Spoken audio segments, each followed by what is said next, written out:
Hello and welcome back to our final presentation, which is with Sinead Rochford. Sinead is based in Sydney and has undergone a personal transformation of herself. She runs the transformation practice and is a personal friend. So I love her to bits and I cannot wait for her to join in. So welcome to the Choose Your Own Happy Ending webinar. So thank you to everyone at Pineapple Support and Fancentro who made this possible today. I'm really excited to be finishing up the virtual happiness retreat for you guys today. So a little bit about me. My name is Sinead. I'm a clinical hypnotherapist. I'm also a Tantra enthusiast. I've just finished another diploma in Tantra practitioner training. So that's a big passion of mine. And I'm an NLP practitioner as well. So that means neuro-linguistic programming. I'll go into that in a second. I love 80s music. I love dogs. And I'm also a mermaid in my spare time. I love mermaiding. So yeah, a few interests, but hopefully that allows you to know me a little bit better and see my kind of weirdness as a background. I'm really a multi-passionate person. So I like to combine things. And a lot of my therapy is combining mind, body, and soul. So I like to combine that kind of hypnotherapy style with that embodiment of Tantra and that sort of stuff to help people heal. So my journey really began into wellness when I had kind of a bit of a burnout a few years ago. I was just working way too hard and not taking enough care of myself. And although I was very successful on the outside, I just had this kind of running monologue inside my head that was just telling me how awful and shit I was all the time. Like, you can't handle this. It was like a severe imposter syndrome. Like I felt I didn't deserve the life I was living because of the thought patterns that were going on in my head. And at the time, when I was burning out, I didn't even realize that I wasn't consciously aware of those thoughts. I just kind of accepted them to be truth. So when I discovered hypnotherapy and NLP, it blew my mind completely. It was just like, wow, there's this whole other world going on inside my brain that's programming everything I do. And it's really being quite negative. It's pulling me down. It's getting in the way of my life. So when I figured out like the key to controlling my thoughts, the key to really reprogramming my behaviors and getting back on top of my life, I started just like thriving. I found my mermaiding, I found new friends, I was getting body confident. I've always been curvy, but I suddenly just started to love myself because I began to change that language that was going on in my head. So hypnotherapy works with the subconscious mind. Tantra works more with the kind of soul spirit aspect and embodiment as well. So I really love to combine, mind, body, and soul into one. So today we're going to be talking about how to reprogram your brain, but also how to embody emotion and how to choose your own happy ending. So I hope you enjoy. So let's have a look at NLP. So NLP stands for neuro-linguistic programming. Basically, neuro, the brain, linguistic, language, programming your behaviors. So it's how the language that's going on inside your brain is affecting your daily behaviors. So NLP is a psychological approach, and it involves analyzing the strategies used by successful people. So if you look at, Tony Robbins, what he does every day, if you know Tony Robbins, I'm sure you do. Who doesn't know Tony Robbins nowadays? But he's got his routine in the morning. So he'll do like his workout, he'll do his gratitude practice, his meditation, and like journal for the day or whatever he's going to do. He's a very successful human. So you think, well, he's got to be doing something right. So NLP looks at modeling people who are doing well. And it also looks at reprogramming the language that we're putting into our brain. So Tony Robbins said in the beginning, when he was getting to grips with all of this mindset stuff, is that he used to go for a run, and while he was running, he would be like, you are unstoppable, you are unstoppable, you are unstoppable the whole way. So what do you think after his half an hour run? He thinks at the end, you are unstoppable. That is programmed into his brain. Tony, you are unstoppable. So by reprogramming these thoughts and language that's going on up there, we can start to really feel a lot more positive about our life. So your brain has the capacity to create and control your entire reality. Okay. You can either choose to feel one way or choose to feel another. And I know some of you out there are probably going, what's she on about? How do you choose how you feel? You know, if something upsets you or hurts you, how can you choose to feel good about that? Well, I'm here to tell you today that you can choose your thoughts. All right. Because our thoughts are the thing that control our entire reality. And what I mean by this is that our brain is constantly perceiving the world around us. Every single one of us has a completely unique view of the world. Every perception through every set of eyes in this whole world is different because we have a set of filters that we're analyzing this information through. Okay. So we interpret the world around us, all external events, differently as humans, depending on what our filters contain. So I'll explain this a little bit better, go into a little bit more detail with you. So have a look at these. These are NLP filters. So you can see there's an external event that happens there on the right. And then it moves through into our eyes. And as it goes into our eyes, you know, or our ears, or however we're processing that information, we are putting the information through a few different filters. So you've got deletion, which is where we don't necessarily hear the whole story. Distortion, where we change the story to mean something else that's more familiar to us or comprehensible to us. And generalization, where we have seen things happen before and we assume that the same thing will happen again. And the reason that our brain does this is because it wants to compartmentalize things. It wants to make this digestion of information easier for us. So it wants to delete, distort, and generalize, okay? But it's going through these filters of meta programs, all of our values and all of our beliefs that we've had growing up, everything that we've learned in our human experience. Every decision we've made previously affects how we analyze information now, and all of our long-term memories, okay? So the way we break down and analyze the world is through that set of filters, which then goes into our brain.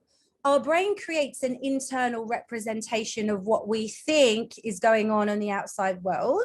And this affects our state. So whether we're feeling positive or negative about that event, okay? And then our body reacts. So we have a physiological reaction and we create a behavior in response to that external event. So that's the process. So a lot of the time in the past, I have been guilty of being very reactive. So I will see something that process goes on in a split second, you know, all of those filters, like process that information so quickly. So it's just like bang. And then I would immediately react with a behavior that I, you know, thought was appropriate at the time, or I didn't really think about it, I guess. And I was a constant slave to my emotions, because the thought that I was having about the external event would create an emotion in me, and I would just react. I didn't take the time to think and respond. So here's the amazing bit of information I'm going to give you today. You get to stop.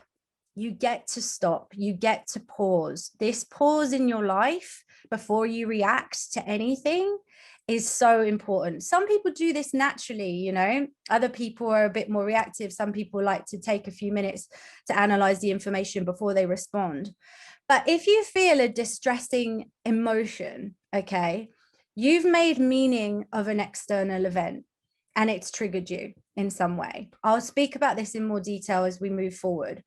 But know that where your focus goes, your energy flows, okay? So if you're focusing on the external event being challenging, painful, unfair in some way, then that's what you're going to get. That's the experience you're going to get from that external event, because that's how you've chosen to see the event, okay? So if you choose to see how that external event will serve you negatively, that's what you will see. That's what will come in. That's the information you will get. So you get to choose how you create your reality when you pause and consider how this external event is affecting your state, and when you change your perception, when you allow yourself to see from another point of view, or you allow yourself to give you the opportunity to look from a neutral perspective how this event serves you and how it limits you, because everything in the world does. Everything in the world limits and serves us, even the awful stuff. If we choose to see the positive and negative in both, we can come from a place of neutrality. And again, I'm going to go deeper into this. So I'm going to show you today how to achieve any state you want when you want. All right. And the only catch is that this takes practice. So what I'm about to show you today is brain training. It takes commitment. It's just like when you go to the gym. Okay. You've got to commit. You've got to keep going. You've got to be consistent. You have to put the effort in. All right. It's brain training. So how do we do it? Let's have a look. So step one is self-awareness. All right. In Tantra, this is called know thyself. And in hypnotherapy, it's called meta programming. So that's the behaviors that we do every single day. So when I have a hypnotherapy client come in and they say that they want to stop smoking, for example, we look at their meta programming, which is their daily behaviors that they go through each day. What happens when they want to smoke? And then we look at shifting and changing these to then change their response. So everything starts with self-awareness, everything, because we need to be able to see ourselves. We need to be able to see what happens just before our temper tantrum, our depression, our anxiety, whatever it is that's causing you issues emotionally. We need to see what happens just before so we can allow ourselves to see our behavior patterns, to be aware of our thoughts and see what needs attention. That's what meditation is all about, really. People spend time meditating every day, not to be, calm, Zen, like a monk. But meditation is just there so you can become self-aware, so you can notice your thoughts. It doesn't matter if you think the whole way through a meditation, as long as you notice every thought that comes along and let it go. That's what meditation is, which I think a lot of people I've spoken to about meditation in the past have got confused with. But this is real self-love. This awareness of self is being there for you truly. And it has changed my entire life. Just being aware of what I'm doing instead of moving through life blindly, responding to this, responding to that, reacting, being a slave to my emotions. Becoming aware of myself has truly given me the keys to be able to love myself fully and to be able to choose happiness in so many ways. So self-love is just holding yourself in the moment, all right? Acknowledging that your automatic subconscious responses are there, okay? And seeing them for what they are and saying, hang on a minute, I don't have to be that way. I can choose to shift this perspective. And asking yourself, how does this behavior serve me? Is this behavior for my highest good right now? Who am I being when I am being this thing? Who do I want to be? Who do I think I am as a person? What's my go-to stress response when something bad happens or when I'm feeling stressed? And is that really good for me? All of these questions are incredible for self-awareness. Asking yourself, how does your behavior look when you step outside of your body, theoretically, and look at yourself from a higher perspective? Just watch yourself for a few minutes from the window of another person's values and beliefs or experiences, and just think, how does my behavior look in this situation to someone that's not me? Everyone has their own patterns, their safety nets that they use, their control dramas that they go to get energy from other people. All right. So everyone has that go-to behavior when X happens. They might withdraw, they might intimidate. It's important to know what your go-to is so that you can break that pattern if it's not serving you to your highest good. And the reason that we humans have these behavior patterns is because we have survived. We have survived to live another day, right? So your brain is wired for well-being and survival. It's going to keep doing the same thing every day because you're still alive, and it doesn't see anything wrong. It thinks, well, if we did the same thing yesterday, then we could do the same thing today and we'll still be alive.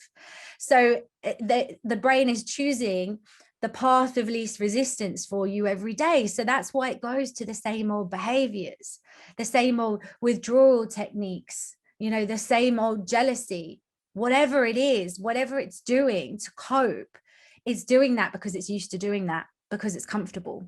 Okay. So happiness and success, it's not something that you achieve in life. It's not something, oh, next week, I'll be happy when I do X, Y, Z. I'll be happy, when I've got a partner, or I'll be happy when I'm earning this much money. It's not. It's something that you choose. And you can watch TED Talks on this. This is popular knowledge nowadays. People are realizing that in order to be happy, we get to choose to be happy. And the best time to choose to be happy is when you are feeling absolutely terrible. That's the time when you break the mold. That's the time when you break the pattern responses and behaviors that you're going through.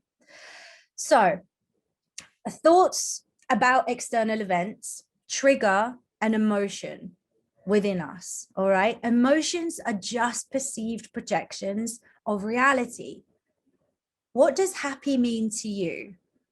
Have a think about it for a second. Where is happy in your body? What does success mean to you? Where do you feel successful in your body when you feel it? It's not an external event. It's how you feel. It's how you choose to feel. Self-love is allowing yourself to feel how you choose to feel right now. Self-love is complete commitment and discipline to break this mold of pattern behavior that is holding you back. So step 2, knowing your triggers. So if you check out the diagram here and just see the outside circle around that person there, that represents your emotional world, okay? Your subconscious mind, or from a tantric perspective, we call it the astral body. This is your energy. This is your emotional body, storing all of your long-term memory and experiences of the world. So see how there's a plaster and a scar there on the circle. This represents past experiences that have hurt your emotional body. So growing up, we go through things, even the smallest of things that we may have forgotten about now in our adult lives, like putting up your hand in class, getting a question wrong, everyone laughing at you, feeling embarrassed. That shame sticks with you. And you might think in your mind a thought about that at the time, oh, well, I'm stupid. I never know the answers to anything. The brain automatically looks around for more evidence of this as you move through life. So you may have repeating experiences that hurt the emotional body. And as these experiences build up and they're traumatic or upsetting, we carry that residual scar with us through life until it's processed and healed, which takes commitment, it takes awareness, it takes self-love, and that's sometimes therapy. But we all have these scars. And in our lifetimes, these old scars will be picked at and triggered by certain circumstances. Sometimes people, sometimes events. And we might not remember the memory that caused the scar, okay? Because sometimes it's deeper, right? And we don't remember at all. It's long-term memory, but it's stored in our emotional body, okay? And because we're humans, we're looking around for that symmetry and that repetition for it to happen again in our life. But once we become aware of it, it's amazing. So I'll give you an example for me, right? For me, my scar is around abandonment, okay? When I was younger, a little girl, I felt rejected because my dad left, right? So then in my small child brain, I looked around for more evidence my whole life of why I was unlovable. I looked for people who were about to leave me, okay, to prove this evidence to become true. I'm now aware of this scar. So now I know that I have it. I can see what triggers it. I can analyze myself. I can see how I used to sabotage relationships. I was unknowingly trying to prevent abandonment. I was trying to ruin the relationship before they left me. But now I know what my triggers are. I can be more self-aware. So I can start to notice when I'm feeling this scar being triggered, because I've identified the core distressing emotion that goes with it. All right. So I know what it feels like in my body when that abandonment scar starts to get triggered. And it's a red flag for myself to say, hey, Sinead, something's got to change here. You know, I might need to put up a boundary or something like that. But this is where step 3 comes in. When I start to notice the feeling, I get to give myself the opportunity to feel it, to really feel it and allow it in. Because what we resist in our lives persists, okay? This is how anxiety manifests. We push down the stress response. We don't allow the body to properly process the stress hormones that are being released. And we don't allow ourselves to run away from the big scary danger, right? Or shake and shiver, you know, like children do, or dogs do when they're scared, or animals do in the jungle. They shake, they tremor to release that stress from their body. You know, in our society, it's not it's not deemed socially acceptable to go and have a shake on your lunch break, but it should be. It's important that we embody our feelings, because when we block these feelings, when we push them down, stuff them down, it's creating a dis-ease in our energy flow, which can ultimately manifest in disease in the body. It takes us longer to move through our feelings.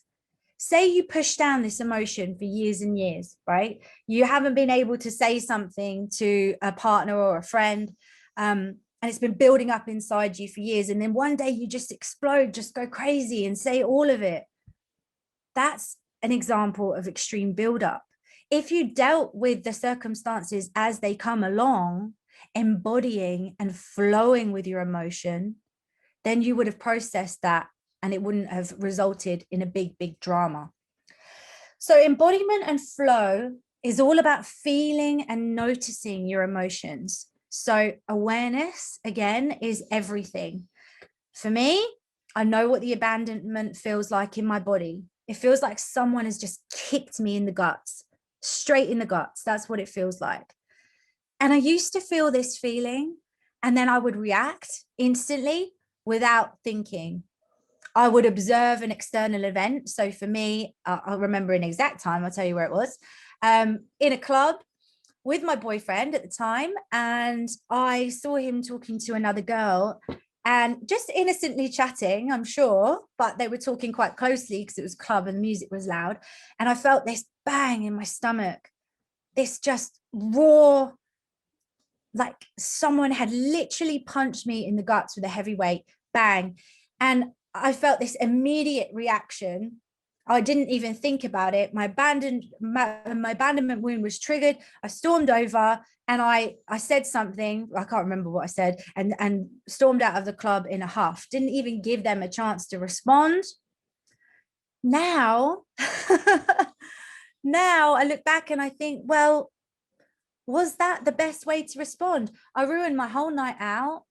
I was ruining my relationship with my boyfriend slowly and slowly, more surely, by just reacting to things and not feeling my emotions and asking myself what they are. What is this about? Because it's always about me.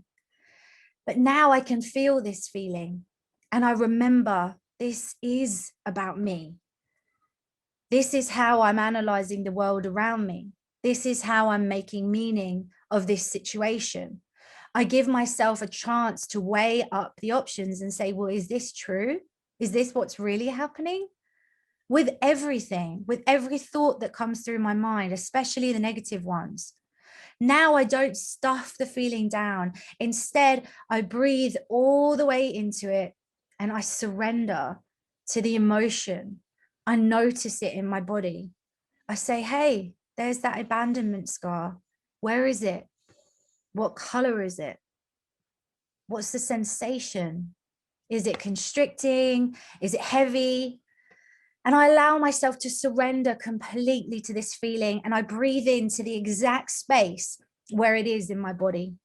And I take a few moments just to analyze the physiological response, and I accept it. And I say, it is me. This is me. It's okay that I'm feeling like this. I know why I'm feeling like this. And it's a lot deeper than what's going on right now. It's the shadow part of me. But self-love is about loving all parts of you, especially that shadow part. That shadow part is the piece that needs a bit more love and attention. It needs a bit more TLC. So I remind myself in this moment that feelings are just like waves, and emotions can hit you as hard as a wave. A wave on the beach, it can knock you over if you try and stand and resist them. It can completely knock you over.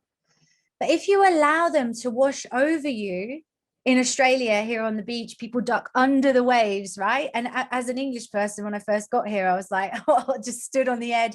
Waves would crash and knock me over. There's all these Australians ducking. And I realized that when I ducked into the wave, that they would wash over me. And they didn't hurt. I didn't get battered. You know, I was literally moving to the other side of the wave much faster. And it's the same with emotion. When you lean into the emotion, breathe into it, allow it to flow over you, you can get to the other side much quicker. And also, like waves, you get to choose which feelings you want to surf. All right. Which ones you want to ride longer, like happiness, like joy, like success. Everything is changeable, especially emotions. So as humans, we're constantly shifting, we're constantly changing, growing from one moment to the next. And finding balance and neutrality in perspective helps us to be able to choose which way we would rather be operating in the world. This is step 4. So once you've allowed yourself to embody the feeling, cried if you needed to, gone out to the car and had a big old shout, a scream, go for a run or a walk or a lie down, whatever you needed to do in that moment to feel and acknowledge, then you get to find your neutral gear. And you do this by asking yourself, how does this limiting belief, or it might be a negative thought, or maybe a core distressing emotion, how does this serve me? So for me, my abandonment wound protected me, okay? It kept me safe from being hurt again. That's what it was trying to do. It served as a means of control and power. I got to be the one who decided what the terms were for my relationship, even if that meant burning the whole thing to the ground. So next question, how does this limit me? Well, the limiting aspects of my scar was that I was a slave to my reactions. Okay, I was triggered often, and it would just occur in my life that I was remanifesting all of this evidence of people leaving me. And I was saying, right, every time, well, that's true, they'll leave me, but it was as if I was proving a point to myself. Isn't it interesting how your brain would rather be right than happy? But here comes the big question. Once you have perspective of how this behavior and this response limits you and serves you, because everything does, you can find neutrality, you can find balance. So what color is this space for you? All right, think about neutrality. What color is it? This feeling of knowing, of being self-aware, knowing that everything is both positive and negative in life. And from this space, you get to ask yourself, how would I rather feel in this moment? What is the soothing emotion that's going to get you there? So for me, my abandonment was soothed by feeling secure. And I had to find ways of feeling more secure in my daily life, not externally, okay? Not externally, internally. How could I create feelings of security inside me, for me, every day? And I got the opportunity to make myself feel more secure by training my brain to remind myself that I am secure. My mantra was, Sinead, you can never be alone because you always, always have you. And by speaking to myself in that third person, using my own name, I gained perspective from my higher self. I reassured my current self that I got this, right? I got me to hold me always, and I will never leave me. Sinead, you'll never be alone was one of the most comforting things I have ever said to myself. And it was also the most true thing. So remember where that neutral feeling is in your body. Take a few moments to just see the color. So now we're going to get to the juicy bit. All right, close down your eyes. We're going to look at self-soothing and shifting your emotion. Let's celebrate this emotion. Find a feeling that you'd rather not be having lately, okay? Focus on it for a moment and allow yourself to just acknowledge its existence. See where it is in your body. What color is it? And the sensation, is it heavy? Is it tight, constricting, burning? Give this emotion, this feeling, a name. Any name. Okay, breathe in. Now, I want you to find your neutral color. Keep your eyes closed. Go to your neutral color that we talked about before. Think, how does this emotion serve me? And how does this emotion limit me? Now, I want you to think about gratitude for a second. Gratitude allows us to realign. It's the core of solution-based thinking. It really is. It's the source of creation. When we are in gratitude, we can no longer feel resentment, pain, anger, or sadness. Gratitude is the bridge from distressed to soothed. It's the mechanism we can use to rewire our brains and repattern our whole lives. So just for a second, from that space of neutrality, looking at how this serves you and limits you, I want you to think about one thing you're grateful for today. Just choose one thing and breathe into it really deeply. Where do you feel that gratitude in your body? What's the sensation? And if this feeling were a place, a physical place, where would it be? What do you see in this place? What do you hear? What does the ground feel like beneath your feet? Can you feel the temperature of the air on your skin? Continue to breathe. What does it smell like here? What does it taste like in this place of gratitude? Just close your eyes, keep them closed, and just be in that place. Embody that feeling of gratitude. You've created this space in your mind in just a few seconds. And the more time you spend here, the better you become at shifting. Shifting is that powerful tool that we all have inside of us to soothe our distressing emotions. So for me, gratitude is how I would rather feel in life.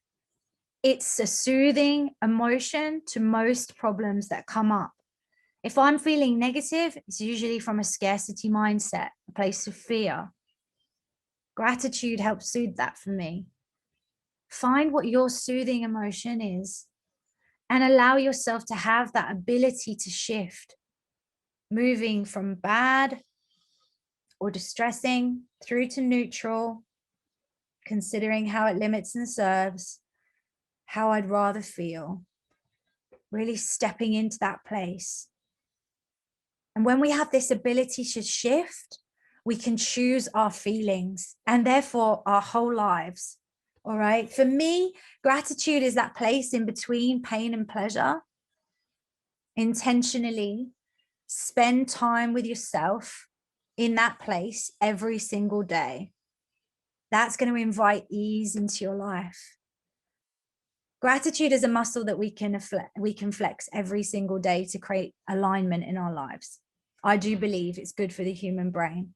It just helps get to that middle platform where you're going up instead of down. So that's how to shift your emotions. Knowing that all our emotions are triggered by thoughts, by our perception of the world around us. So now you get to reprogram your thoughts. And once you've embodied and processed emotion, you've shifted it into something more preferable for you. So you can set up your brain for success. Choose how you want to feel and do this every single morning before you wake up, not before you wake up, when you wake up, before you get out of bed, okay? Every single day, ask yourself, how do I want to feel today? How do I choose to feel today? Because every challenge is an opportunity in life, okay? You get to choose happiness every single day. And it doesn't mean that bad things don't happen. Bad things happen, they do. That's the world, right?